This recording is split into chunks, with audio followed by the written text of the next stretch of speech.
Movement ಇರುತ್ತಲ್ಲ ಲಾರಿಗಳು ದಬಾಸಿ ಬಂದ್ಬಿಡ್ತು ಅಷ್ಟು. ನೋಡಿ ಹೆಂಗಿದೆ ಸೀನರಿ ಇದು ನೋಡೋಣ ಸೂಪರ್ ಆಗಿ ಕೊಟ್ಟವ್ರು ಇಲ್ಲಿ. ಅಲ್ಲಿ ಏರಿ ನೋಡ್ಬೋದು ಸರ್, ಅಲ್ಲಿ ಎಲ್ಲ guard system sir, guard section. ಬಳ್ಳಾರಿಯಲ್ಲಿ ಹಿಂಗಿದೆ ಅಂತ ನಾವು ಅಂದ್ಕೊಂಡು ಆಗೋದೇ ಇಲ್ಲಲ್ಲ. ಏನ್ ಸೀನರಿ ಅಲ್ಲಿ ಒಂದು ಕಾರ್ ನಿಂತ ನೋಡಿ ಸರ್, ಆ ಸೈಡ್ ಹಾಕಿ ಮ್ಯಾಗ ಎತ್ಕೊಂಡು ನೋಡಿ ಬರ್ಬೋದು. ಇಲ್ಲೇ ಯಾವ್ದು ವ್ಯೂ ಪಾಯಿಂಟ್ ಹೋಗೋಣ. ಅದು ಇಂಪಾರ್ಟೆಂಟ್. ಡ್ಯಾನ್ಸ್ ಆಡ್ತವ್ರೆ ಹುಡುಗರು ಸರ್, ರೀಲ್ಗಳು ಮಾಡ್ಕೊಂತಾರೆ, ರೀಲ್ಸ್ ಮಾಡ್ತಿರ್ತಾರೆ ಹುಡುಗರು.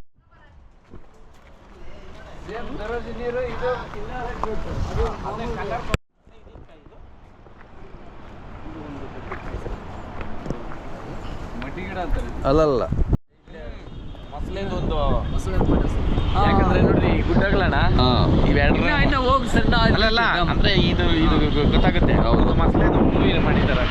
Okay okay.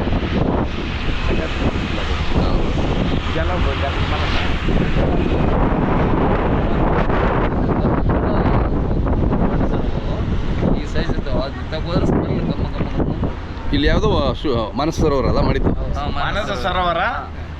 ಆ ಮೊಸಳೆದ ಮೂವಿ ಅದು ಹೆಸರೇ ಒಂದಿದೆ. ಹೌದೌದು. ಇದರಲ್ಲಿ ಎಳ್ಕೊಂಡು ಹೋಗ್ಬಿಡೋದು.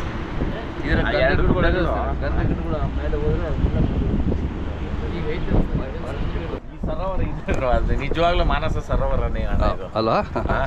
ಆಮೇಲೆ ಜಿಂದಾಲ್ ಅವ್ರದ್ದು ವರ್ಕ್ ನೋಡ್ಬೋದು. ಅಂದ್ರೆ ಇದು ಎಷ್ಟು ವರ್ಷ ಆಗೈತೆ ಅಣ್ಣ ಮಾಡಿದ್ದು? ಈಗ ಒಂದು 20 ವರ್ಷ ಆಯ್ತು ಅಣ್ಣ. 20 ವರ್ಷ ಅಂದ್ರೆ ನಾನು ಅವಾಗ ಸಣ್ಣ ವಯಸ್ಸು ಹುಡುಗ ಅರ್ಥ ಮಾಡ್ಬೇಕು. ಅವಾಗೇನೆ ಇಷ್ಟು ಟೆಕ್ನಾಲಜಿ ಯೂಸ್ ಮಾಡಿ ಮಾಡವ್ರೆ ಅಂತಂದ್ರೆ ಅದಕ್ಕೆ ಬೆಲೆನೇ ಕಟ್ಟಕ್ಕಾಗಲ್ಲ. ಅದ್ರ ಮಾತುಗಳಲ್ಲಿ ಹೇಳಿ ಪದಗಳಲ್ಲಿ ಅವಾಗೇನೆ ಎಷ್ಟು ನಾಲೆಡ್ಜಬಲ್ ಆಗಿ NMDC. ಆಮೇಲೆ ಇವರು ಅಣ್ಣವ್ರು ಹೇಳ್ತಾ ಇದ್ರು, ಲೋಡ್ ಆಗಿದ ತಕ್ಷಣ ಆಟೋಮೆಟಿಕ್ಲಿ ಅದೇ ಗ್ರ್ಯಾಬ್ ಮಾಡುತ್ತಂತೆ ಡೈರೆಕ್ಟ್ ಮೈನ್ಸಿಂದ ಜಿಂದಾಲ್ಗೆ ಅಲ್ವಾ. ಹೆಂಗ್ ಗುರ್ತಿಡಿದ್ರಿ ಸಂತೋಷ್ ಅಣ್ಣವ್ರನ್ನ? ಆಗ್ಲಿ ನೋಡಿದ ತಕ್ಷಣ ಗೊತ್ತಾಗ್ಬಿಡ್ತಲ್ಲ. ನಿಮ್ಮ ಫ್ಯಾಮಿಲಿನಾ? ಹೌದಾ? ನಿಮ್ದು ಇದೇನಾ? ಬಳ್ಳಾರಿನೇನಾ? ಬೆಳಗಾವಿ. ಅದೇ ನಿಮ್ದು ಬಳ್ಳಾರಿ, ಬೆಳಗಾವಿ ಕೊಟ್ಟಿರೋದು. ಮಕ್ಕಳು ನಿಮ್ಗೆ? ಹೌದಾ?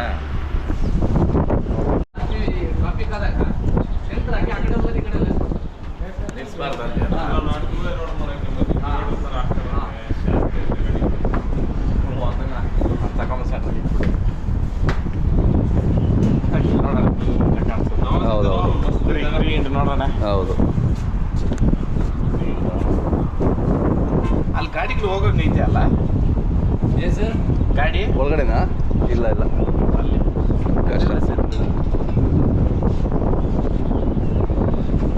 ಎಷ್ಟು ಫೀಟ್ ಐತೆ ಇದು ಹಳ್ಳ? ಇದು ಆಳ ಸರ್ ಐತೆ ಸರ್, ಒಂದು ಸುಮಾರು ಒಂದು 15-20 ಅಡಿ ಐತೆ. ಸುಮ್ಮನೆ ಹೇಳಲ್ಲ, ಖನಿಜದ ಕಣಜ ಅಂತ ಯಾವ್ದೋ ಬಳ್ಳಾರಿನ. ಹೌದೌದು. ಎಲ್ಲಿ ನೋಡಿದ್ರು ಕಬ್ಬಣನೇ, ಎಲ್ಲಿ ನೋಡಿದ್ರು ಕರೆಕ್ಟ್. ಅದು ಬೆಟ್ಟಗಳಲ್ಲೇ ಕಾಣಿಸ್ತಾ ಇದೆ.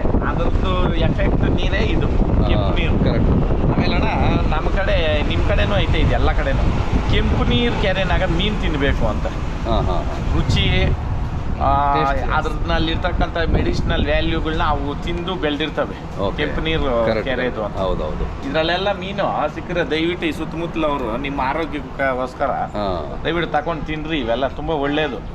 ಮೀನಲ್ಲಿ ಇಡೀ ಮಾಂಸದಲ್ಲಿ ಗುಡ್ ಫ್ಯಾಟ್ ಇರ್ತಕ್ಕಂಥ ಏಕೈಕ ಮೀಟ್ ಅನ್ನೋದು ಏನಾದರೂ ಇದ್ದರೆ ಅದು ಫಿಶ್. ಅದು ಸಮುದ್ರದೇ ಆಗ್ಬೋದು, ಕೆರೆದೇ ಆಗ್ಬೋದು, ಕುಂಟೆದೇ ಆಗ್ಬೋದು, ಯಾವುದಾದ್ರೂ ಆಗಲಿ ಫಿಶ್ಶು ಯಥೇಚ್ಛವಾಗಿ. ಆಮೇಲೆ ಈಟ್ ಇರ್ತಕ್ಕಂಥವ್ರಿಗೆ ಸ್ವಲ್ಪ ಬಾಡಿ ಈಟ್ ಕೊಡ್ತೈತೆ ಬಿಟ್ಟರೆ ಇನ್ನೇನು ಆಗಲ್ಲ. ಆದ್ದರಿಂದ ಫಿಶ್ಶು ತಿಂದವ್ರೇನೆ ದೊಡ್ಡವ್ರು ಅಂತ ಹೇಳೋದು, ಫಿಶ್ಶು ಮೀನು ತಿಂದರೆ ತಲೆ ಜಾಸ್ತಿ ಬುದ್ಧಿ ಮಾಡ್ತಾರೆ. ನಿಜ. ನನಗೆ one of the favourite food ನನ್ನ ಕಾರಣ ಫಸ್ಟು ಪ್ರಿಫರೆನ್ಸು ನಾನು ನಾಟಿ ಕೋಳಿ, ಅದು ಬಿಟ್ಟರೆ ಫಿಶ್ಶು, ಆಮೇಲೆ ಮಟನ್. ಫಿಶ್ ತಿನ್ಬೇಕಣ್ಣ ಮನುಷ್ಯ.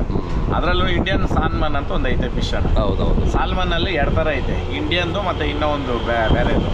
ಇಂಡಿಯನ್ ಸಾಲ್ಮನ್ ಡೈಲಿ ನಮ್ಮ ರೊಟ್ಟಿನಲ್ಲಿ ವಾರಕ್ಕೆ 4 ಟೈಮು ಫ್ರೈ ಇಲ್ಲ ಏನಾದರೂ ಫಿಶ್ ಇದರಲ್ಲಿ ಮಾಡ್ಕೊತಿದ್ರೆ ನಮಗೆ ಕೆಲವೊಂದು ಸಪ್ಲಿಮೆಂಟ್ಸ್ ನಾವು ಬಾಡಿಗೆ ತಗೊಳೋದೇ ಬೇಕಾಗಿಲ್ಲ. ಅದರಲ್ಲಿ ಅಷ್ಟು ಗುಡ್ಡು ಆಯಿಲ್ ವಿತ್ತು ಫ್ಯಾಟ್ ಇರ್ತದೆ.